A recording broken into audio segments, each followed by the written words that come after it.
өгөндөр цаашаа явжээ. Улаанаар төөнхий хэлгүү, ус дагуудгийн хоолыг хэлгүү.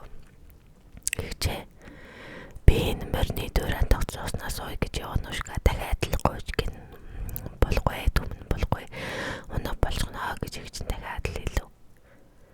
Тэгээд хоёлаа цаашаа яваад л байж улаанаар төөнхий хэлгүү, ус дагуудгийн хоолыг хэлгүү. Ихжээ энэ ямааны дөрөнд тогтсооснаас ой ам цангаад өгөх нь гэдэл их чинь дахиад зүжөрсөнгүү гин. Иванушка их чихээ өгөнд орсонгүй ямааны дөрөнд тогтсооснаас сууж гажээ. Тэгээд тэр доргоноо ишиг болоод уурж гэн. Алюнашка дүүгээ дуудаад л байж гэтэл дүүгийнх нь оронд нэг цагаан ишиг гүгээд иржээ. Алюнашка нэгэн жижиг буглын дэргэд суугаад өөлөг. Хажууд нь цагаан ишиг тонгоч тоглоно. Дэрэг дөрөв худалдаж явж байгаад үзэгдэлэн тохиом минь юунда ойлавэ гэхэд Алюнашка юу босныг цөмийг ярьж гин. Аваал ихнэр минь болохгүй юу? Алт мөнгөөр гоё амнасаа зориулна ишиж бидэндээ үргэлж хамт байг гэжээ. Алюнашка бодож худалдаачны ихнэр болж гин. Тэгээд гуруула амар сайхан амьдарч ишигч Алюнашкатай нэг аягнаас хоолунд ууж идэн жаргалтай сууцгаажээ.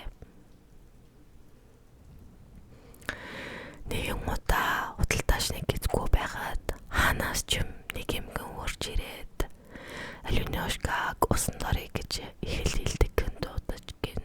Гэтэл энэ юм шулмас юмгэн байж гин. Шулмас юмгэн Алюнашкаг гол дээр авчираад гинэттэй дайран барьж хүлээд хүзэнд нь хүнд чулуу зүгээд улс руу түлэгчд гин. Тэгээд өөрөө Алюнашка болж хувраад хувц сунрыг нөмсөөд гэрт нэрээд сууж байжээ. Энэ тухай гинж мэдсэнгүй. Эмгэн шулмсыг гинж таньсангүй. Тэрч байтугай худалдаач эргэж ирээд ч таньсангүй гин. Зөвхөн ишиг л бүгдийг мэдэж байжээ. Цагаан ишиг толгоогоо унжуулан юм ууж идэгч үгүй. Өглөө оройдоо гол эргэргүй. Игч минь эрэг рүү сэлээд гараад ирээжтэй гин. Үүнийг шулмас юмгэн мэдчихээд худалдаачнаас энэ ишгийг алаад өгөөч гэж гуйж гин. Ишгийн тасаа шаартай болсон худалдаач ишгийг алж чадахгүй.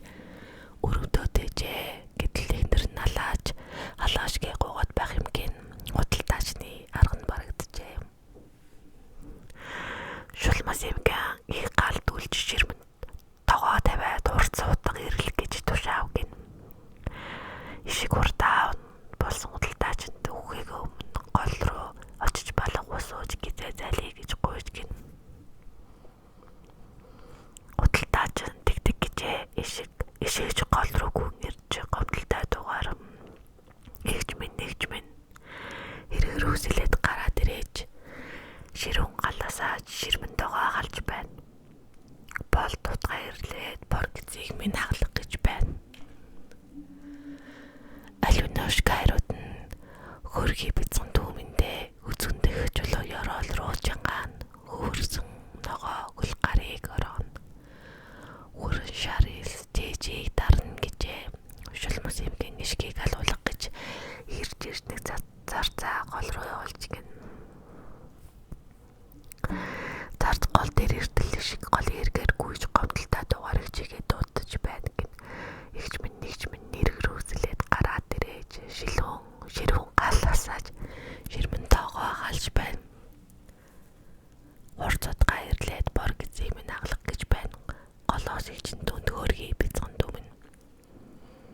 Үзүндэх чулуу ёроол руу жангаан хөвөрсөн ус ногоо хөл гарыг орооно. Хүрэн шарил дэжийг дарна гэж хариулж байх юм гин. Зарц эргэжгүй худалдаачтай сонссон харсан бүгнээ хэлж гин. Худалдаач олон өнцөглүүлэн том урд торгон гол руугаа иж Алюнашка гаргаж яв. Алюнашкагийн